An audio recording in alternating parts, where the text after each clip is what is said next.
All right. Good morning, everyone. And thank you so much for joining us all here today. Today's shiur should be le'ilu nishmas, our dear friend Menachem ben Yisrael Yaakov, as well as my dear aunt Rivka bas Gavriel Tzvi, and for Zaidi, Reb Shmuel ben Yosef Dov HaKohen, and the Refuah Shalema Bekarov Meshalom ben Sarah Miriam bas Sarah, and Yair Yeshia ben Chaya Atara. Today we are on page 196 in the Art Scroll for those who are following along. And today we are talking about the sixth of the seven categories to which Bitachon applies. And the sixth of the seven categories talks about reward for mitzvahs, both on this world and on Olam Haba. So what we're going to get into over here is understanding what reward for a mitzvah is, what it looks like, what it might be. And you're going to understand in a bit over here that why it's not always so clear as to what that give and take might look like. You know, if you do a favor for someone, what the reward for that is. And so he says like this. Now, we shall introduce the explanation of how Bitachon applies in regards to the sixth category. That is the category of reward for mitzvahs both on this world and on the world to come. Which a person becomes worthy by virtue of Hashem's good deeds that he performs in this world. So these are the schar that you get, the reward for the mitzvahs that you get. It comes from the things that you do on this world. The first point of this introduction that he's going to say is that there are two kinds of reward for mitzvahs.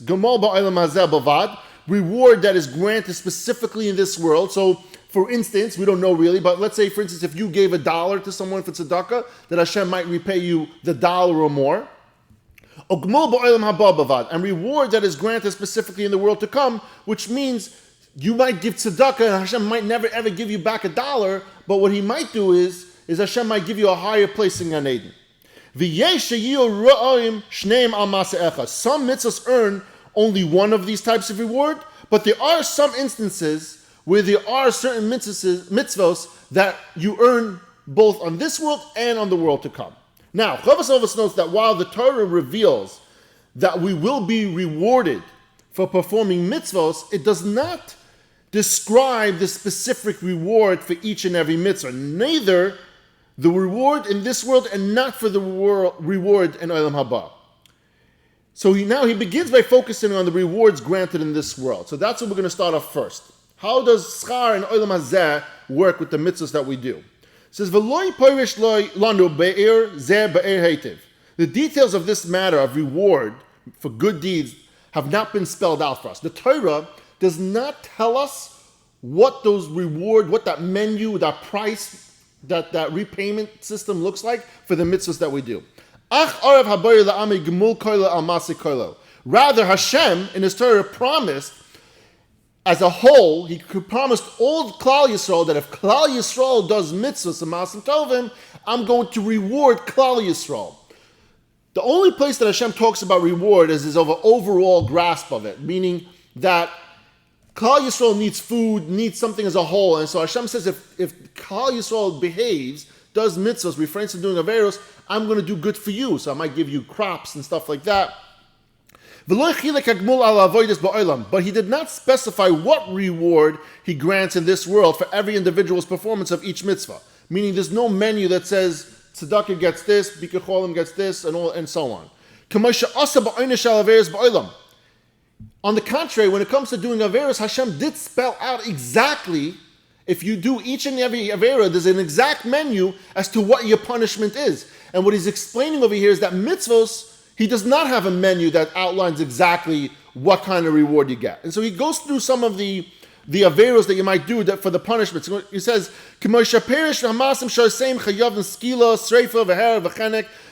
different punishments that we might see. Skila, sreifa, herek, chenek, umalkus abarim, umisa, v'karis, death, and karis b'day shemayim, which means literally cutting out the rest of your offsprings. V'tashlume kefa v'tashlume abarim v'chamisha. And in some cases where you pay back double or even 4 or 5 times the amount when you steal something. So over there, and further he says, V'nezek shor bar v'shem v'esh, damages that are caused by your animal, knocked out someone's tooth, or burning down someone's belongings, v'noisei mum ba'adam, or for injuring another person, and you having to repay that person for his injuries. There's a whole masechta on that, and talking about that. V'shelachas yad b'mevushav, or for embarrassing another person. So it talks about even if you go embarrass people, what that looks like. V'hamoitzi shema, and somebody who slanders another human being. V'hadoim elazeh, and similar things to this. And so over there we see that Hashem spells out exactly for each one of those different averos exactly what your punishment is going to be. But by mitzvahs, he doesn't spell that out. Now, there's a question. Why does he not spell it out? Why does he not spell out the mitzvah reward system as opposed to the avera? The averos were very, very clear. Why couldn't he do it for the mitzvahs? Rav Av notes that the Torah does not spell out the specific reward for any individual mitzvah, but he does not explain why this is so. The issue is addressed in Avos. It says like this. The Mishnah states, be as careful with performing a minor mitzvah as with a major one. Why? Because you never know what the reward for that prospective mitzvah is. And therefore, because you don't know, you deal with each one of those mitzvahs exactly the same way. If we know that tzedakah is the biggest one you get the biggest reward for, then people will focus only on tzedakah and they won't focus with, let's say the bottom of the totem pole would be, bika cholim, right? It doesn't give you such a great reward. Nobody is going to do bika cholim anymore. And so he explains that perhaps the reasoning for that is that. And he brings a parable. He brings a mashal. And I love this mashal. We said it last time in the first round of Shaar Habitachon. I love this mashal. There's a king and he has an orchard. And the orchard has a couple of different trees. Some of them exotic and some of them more common trees. And what he does is he calls a group of gardeners. And he asks them to go and prune the trees in this vineyard, in this orchard. Sorry. But he doesn't tell them which one is the exotic ones and which one are the common trees. But what the king decided himself is that for each one of the exotic trees that they prune and they make it look pretty, he's going to pay them a double rate. He's going to give them twice the amount of money for that specific tree. But he didn't tell any of them that little piece, and he didn't spell out which ones are common and which ones are exotic. At the end, what he did was, he paid them, and he paid double for the ones that were exotic, for the individuals that pruned the exotic ones. What was the point? He knew that if he told everyone the exotic trees that you're going to get paid a double rate, they would all put their full focus and attention into those exotic trees. And what would happen is the common trees would be neglected. They wouldn't get pruned, or maybe not pruned as nicely. They would rush through it. And so therefore, he just didn't say anything. And they all took the same level of care. And so at the end of the day, the entire orchard looked beautiful, and they looked, nice and equal. Nothing looked off. This is the same thing, perhaps, when it comes to mitzvahs. If Hashem would have told us, hey, tzedakah, bika cholim might be the top of the totem pole, but doing something else like whatever it is might be on the bottom, everyone would focus on the high value mitzvahs. And what would happen is everybody would forget about the other mitzvahs. Therefore, if we don't know which ones produce more schar than the others, then we are more inclined to just do all of them and work our time to just do each one of them equally, because we really don't know which one is going to give us back more or less. And that's what he says perhaps might be the reason. Now, we're going to stop over here, and we're going to talk a bit about the parsha. And I love this Dvar Torah that I found on the parsha.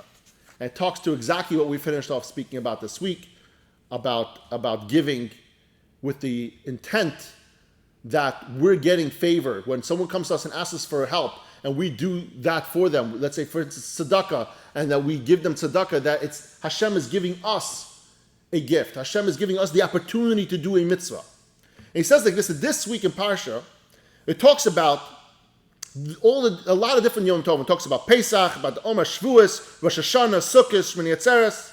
And then, in the midst of all that, the Pasuk throws in the following, that when you go to harvest your crops, you shall remove completely the corners of your field. You shall not remove the corners of your field, and that you have to leave to the aniyim, to the poor people. Why in the middle of talking about all the Yom Tovim, the Parsha need to throw in this concept of talking about giving Meiser or giving tzedakah or leaving for the poor people. So here's the lesson. He says, a famous Torah commentary, says Rabbi Avdimi ben Rabbi Yossi, he says, answers this question with a remarkable response. He says that if someone leaves a gift outside his door leaves a gift for a poor person, it's as if he built the Beis HaMikdash and as if he brought karbanos to the Mizbeach to bring for Hashem. But how is this the case? So he explains, a farmer puts in a tremendous amount of effort into ensuring that his crops have a good harvest, right? Today's days, we have machinery that helps us out with that labor. But once upon a time, especially in biblical times, there was a lot of manual labor. It was painstakingly difficult, right? You had to work hard, long days, you sweat, you put in your full effort, your hard-earned work. And with all that, the hard-earned work that he did, and what Hashem tells us that you have to give the corners, the person, the farmer, when he goes to plow his field, to sow his field, do all that work, he puts an equal amount of effort into those corners, just like the rest of the field. It's going to be easy for someone to turn around and turn a blind eye to those corners. Why? Because he knows he doesn't have to he's not gaining anything out of it, because he only gets from the rest of the field. But someone who invested time and effort ensuring that the corners of the field are just as fruitful as the rest of the field, he's doing that because Hashem commanded. Because Hashem asked you to go about and do that. They recognize that Hashem gave them the crop to begin with just as easily, and they could have made them poor. What do we learn from this? What we realize is, there was a small story about this woman who was in the middle of becoming a giores. And after she became a giores, she got a new job, and this job actually paid her twice the amount that she was being paid till then. And now she learned also about tzedakah and about meiser. And she complained to one of her friends. She said, I don't feel so comfortable giving away this money. And what the frum friend explained to her, he said, you don't understand is that Hashem gave you first double the income so that you can give mitzvah, so that you can give tzedakah. Hashem gave us a bountiful crop for the purpose of giving tzedakah, for giving for the poor people. Guys, when you make money, it's because Hashem gave it to you so that you could distribute it to poor people, to help people's lives out, to make them happy. Of course it is to make your life easier, to make your life happy, and the rest of the people, your family. But Hashem gave it to you so that you could help others, so you could do those mitzvos. The same way that farmers, when they took care of the corners, it's because Hashem is giving them first. They're not getting a crop and then giving to people the tzedakah. Hashem is giving them this blessing of bountiful. Hashem gives you a bracha of bountiful parnasa, to have a lot of money, not so you can keep it for yourself, so that you can give the corners, so you can give the meiser, so that you can help out other people. And at the end of the day, we do this because that's Hashem's will. And that's why, between all the Yom Tovim and talking about the happiness of Yom Tovim, we talk about the whole idea of meiser and giving the corners of the field. It's for that one reason. Because Hashem, you want to show Hashem that I'm putting as much effort into everything because you asked me to. Because I want to give tzedakah. Give me a bountiful crop. Give me a lot of money. I want this. Not because I want to spend it on my own luxuries. Because I want to be able to give to the aniyim. I want to be able to help my friends and family. I want to be able to help the Torah. I want to be able to help schools and different mitzvahs to be able to excel. That's what we learn from this week's parsha. The money we get is a bracha that Hashem gives us so that we can pay that forward. So that we can keep on giving. And yes, keep some for yourself. Spend some on yourself. Have a nice life. And maybe that's going to help you feel even better about giving even more. And at the end of the day, if it makes you give even more, then buy yourself another luxury. Buy yourself another watch, another car, another house. If it means for every dollar you spend on a nice watch, you spend another $1 on tzedakah, buy as many watches as you can. Thank you, everyone, for joining us today. Have a wonderful and a beautiful Shabbos, and I love you all.